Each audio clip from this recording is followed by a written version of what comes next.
గారి మాటలు వినేద్దాం ఇప్పుడు. మీడియా మిత్రులందరికీ మరొకసారి కృతజ్ఞతలు. రెయిన్ మూలంగా ఒక 10 minutes లేట్గా వచ్చాను. మామూలుగా ప్రీ రిలీజ్ ఈవెంట్లలో లాస్ట్కి హీరో మాట్లాడతారు, మీకు అందరికీ తెలుసు కదా. ఈ ఈవెంట్కి మా గణేష్ అన్న హీరో కాబట్టి ఆయన మేము లాస్ట్లో మాట్లాడమని చెప్పాను. అందుకే ఖచ్చితంగా ఒక చిన్న గబ్బర్ సింగ్ తర్వాత ఈ పుష్కర కాలంలో మా రైటర్ రమేష్ రెడ్డి గారు చెప్పినారు. రమేష్ రెడ్డి గారు నాకు కేవలం రచయిత మాత్రమే కాదు, నాకు మార్గదర్శి, నా గైడ్, నాకు ఒక పెద్ద అన్నయ్యలాగా. నేను అసిస్టెంట్ డైరెక్టర్గా ఉన్నప్పటి నుంచి నువ్వు డైరెక్టర్ అవుతావు అని చెప్పి నన్ను ప్రోత్సహించిన వ్యక్తుల్లో టాప్ లిస్ట్లో ఉండే వ్యక్తి రమేష్ రెడ్డి గారు. ఆయన వాళ్ళ రావడం చాలా ఆనందంగా ఉంది. ఈ cinema social media, internet, digital revolution వచ్చిన తర్వాత చాలా సినిమాలకి ఎక్కడెక్కడో కంట్రీస్, నార్వే నుంచి, ప్యారిస్ నుంచి మిగతా సినిమాలకి టాక్ వస్తున్నప్పుడు నా మనసులో ఒక చిన్న వెలితి ఉండేది. అబ్బా, సోషల్ మీడియా ఇంత పాపులారిటీ ఉన్నప్పుడు గబ్బర్ సింగ్ ఉంటే ఎంత బాగుండేది అనే ఒక చిన్న వెలితి ఉండేది.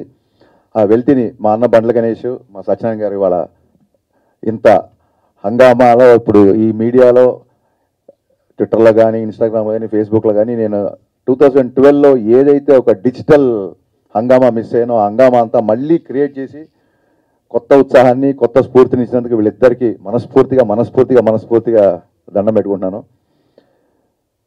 గబ్బర్ సింగ్ చరిత్రలో ఉండిపోయే సినిమా కాదు, గబ్బర్ సింగ్ అంటేనే చరిత్ర, no doubt about it.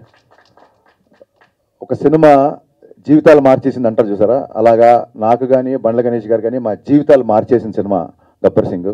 Gabbar Singh అనేది ఒక మెమరీ కాదు, ఒక అనుభవం కాదు, అన్నిటికంటే మించి. గబ్బర్ సింగ్ ఇంటర్వెల్ జరుగుతున్నప్పుడు ఒక వ్యక్తి కళ్ళమ్మ నీళ్ళు పెట్టుకుంటూ వచ్చి, పొద్దున 8:30కు వచ్చిన వ్యక్తి మధ్యాహ్నం 2 గంటలకి విపరీతమైన ఎండలో అలాగే నిలబడి చూస్తుంటే నేను అన్నాను, మంచిగా తాగు ఫస్ట్, లేదా ఫోన్ చేసేళ్ళు, కళ్యాణ్ గారికి కలవడం కుదరదు, ఫైట్ సీక్వెన్స్ జరుగుతుంది, అసలే ఎండ, చాలా హడావుడిగా ఉన్నాం మేము. అండ్ ఇంకోటి, ఇలా చదువులు కాలేజీలో వదిలేసి ఇలాగా షూటింగ్లు వెంబడి తిరగడం ఆయనకి ఇష్టం ఉండదు, మీరు కెరీర్ పాడు చేసుకోవద్దు అంటే, ఆయన నేను మైక్రోసాఫ్ట్లో సీనియర్ మేనేజర్ బాస్, నా శాలరీ ఒక 3 లక్షల పైన అని చెప్పాడు. ఆ వ్యక్తి ఇవాళ స్టేజ్ మీద ఉన్న సతీష్ 2 చేతులు పట్టుకొని కళ్ళమ్మ నీళ్లు పెట్టుకుంటూ, అన్న ఒక్క హిట్ ఇవ్వన్నా, ఒక్క హిట్ ఒక 3 సార్లు అడిగాడు.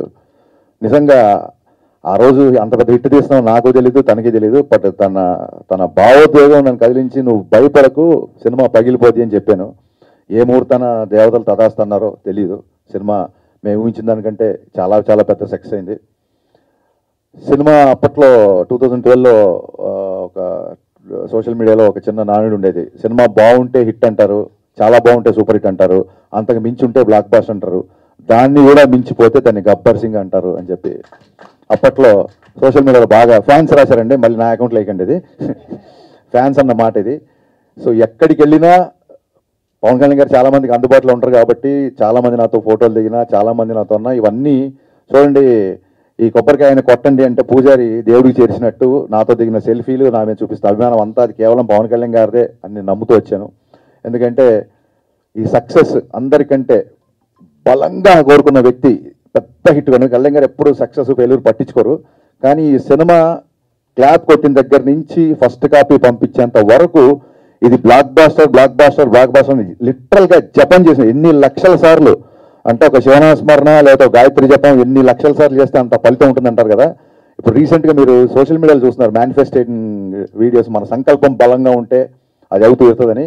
అంత గట్టి సంకల్పం, నాకంటే కూడా పెద్ద సంకల్పం, కళ్యాణ్ గారి కంటే కూడా గట్టి సంకల్పం ఉన్న one and only person Bandla Ganesh గారు.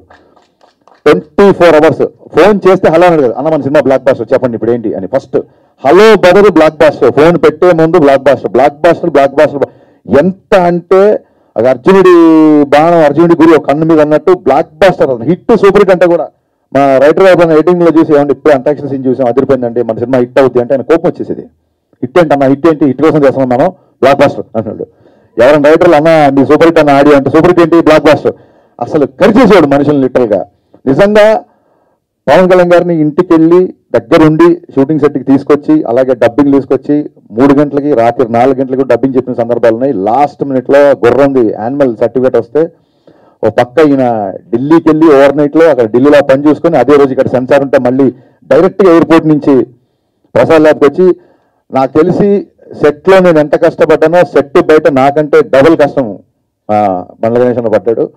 హీ డిజర్వ్స్ అనిపించింది. ఒక టైంలో ఈ వ్యక్తి ఇంత తపన పడుతున్నాడు కదా, నా కోసం కళ్యాణ్ గారి గురించే కాదు, బండ్ల గణేష్ గారి కోసమైనా గబ్బర్ సింగ్ బ్లాక్ బాస్టర్ అవ్వాలి అన్న ఒక ఫీలింగ్ యూనిట్లు అందరిలో క్రియేట్ చేశాడు. అలాగే నేను చాలాసార్లు చెప్పినట్టు మా కెమెరామెన్ విన్సెంట్ గారు ఎక్స్ట్రానరీ సపోర్ట్ చేశారు. అలాగే on screen hero Pawan Kalyan గారు అయితే గబ్బర్ సింగ్ సక్సెస్లో అధిక భాగం, సింహ భాగం అంటారు చూసారా, అది మా మ్యూజిక్ డైరెక్టర్ దేవిశ్రీ ప్రసాద్ గారికి మీరు చూశారు. థియేటర్లో పాటలకి మొత్తం స్టేజ్ మీదకి ఎలా అయితే డ్యాన్స్లు వేశారో. ఈ సినిమా ఇందాక మా రమేష్ రెడ్డి గారు అన్నట్టు పుష్కరాలు 12 సంవత్సరాలకు వస్తాయి. ఈ గబ్బర్ సింగ్ సినిమా కూడా అంతే, ఇట్స్ ఎవర్ గ్రీన్ అండి. ఇప్పుడే కాదు, మళ్ళీ 12 సంవత్సరాల తర్వాత కూడా 25 years యానివర్సరీ, బతికుంటే 50th యానివర్సరీ, ఇది ఇలాగా కంటిన్యూ అవుతుంటుందని నేను బలంగా నమ్ముతున్నా. అండ్ ఈ సినిమా సక్సెస్ ఆయన ఎంత బలంగా కోరుకున్నారో, ఈ సక్సెస్ ఊహించిన మొదటి వ్యక్తి, ఈ సినిమా సక్సెస్ అవుతుంది ఊహించిన మొదటి వ్యక్తి పవన్ కళ్యాణ్ గారు. కరెక్ట్గా ఇంకొక 1 week రిలీజ్ అనగా డబ్బింగ్లో చిన్న చిన్న కరెక్షన్స్ ఏవో ఉంటే ఆ కరెక్షన్స్ చేసి ఆయన ఒక 2 సీన్లు చూపించమని 2 సీన్లు చూశారు. చూసి ఆయన డబ్బింగ్ రూమ్లో ఉన్నారు, నేను ఇంజనీర్ ఇటు పక్క ఉన్నాం, మధ్యలో గ్లాసు. ఆయన ఒకసారి హరీష్ నువ్వు లోపల రా అన్నారు. నేను లోపలికి వెళ్ళాను. లోపలికి వెళ్ళగానే నా ఫ్యాన్స్ చాలా రోజులు ఏదైతే ఓరుకుంటున్నావు అది ఇవ్వబోతున్నావు నువ్వు. ఈ సినిమా నువ్వు ఊహించిన సక్సెస్ అవుతుంది. ఈ సినిమా తర్వాత చాలా జాగ్రత్తగా ఉండు. నువ్వు మామూలుగా చాలా స్పీడ్గా ఉంటావు, బట్ అలాగే స్పీడ్గా ఉంటే ఈ సినిమా తర్వాత నువ్వు స్పీడ్గా ఉన్నావని నేను అపార్థం చేసుకునే అవకాశాలు చాలా ఉంటుంది. కాబట్టి నీ స్పీడ్ తగ్గించి చాలా జాగ్రత్తగా ఉండు. This is going to be blockbuster అని చెప్పి షేక్ హ్యాండ్ ఇచ్చి ఆయన అక్కడి నుంచి వెళ్ళిపోయారు. ఆ తర్వాత మళ్ళీ సినిమా రోజు కానీ సినిమా తర్వాత కానీ ఆ తర్వాత సినిమా రోజు కానీ 4-5 రోజులకు 3 రోజులకు ఎప్పుడో కలిశారు. కలిసి బాగున్నావా, అందరు హ్యాపీనా, ఫ్యాన్స్ హ్యాపీనా అన్నారు తప్ప ఎంత కలెక్ట్ చేస్తుంది, ఏ రికార్డ్ కొడుతుంది, ఎక్కడ కలెక్షన్స్, ఎన్ని కోట్లు ఏంటి, ఒక్క మాట కూడా ఆయన ఎత్తలేదు. ఇప్పుడు ఇందాక మా సత్యనారాయణ గారు చెప్పినట్టు ఇంతకుముందు ఆయన ఆటోగ్రాఫ్ ఒక అభిమానికి ఆనందాన్ని ఇచ్చేది. ఇప్పుడు ఆటోగ్రాఫ్కి ఒక పవర్ ఉంది, ఆ సంతకానికి ఒక విలువ ఉంది. ఆ సంతకం కొంతమందికి కేవలం ఆనందమే కాదు, కొన్ని జీవితాలు మార్చబోతుంది, కొంతమందికి జీవనోపాధి క్రియేట్ చేస్తుంది. అంత పవర్ఫుల్, అంత శక్తి ఆ సంతకానికి ఇచ్చిన ఆ భగవంతుడికి, దాన్ని నిర్విరామంగా కృషి చేస్తున్న మన డిప్యూటీ సీఎం పవన్ కళ్యాణ్ గారికి, ఎంటైర్ గబ్బర్ సింగ్ యూనిట్ తరఫున మనస్ఫూర్తిగా జన్మదిన శుభాకాంక్షలు చెప్తూ long live Pawan Kalyan. Thank you. Super.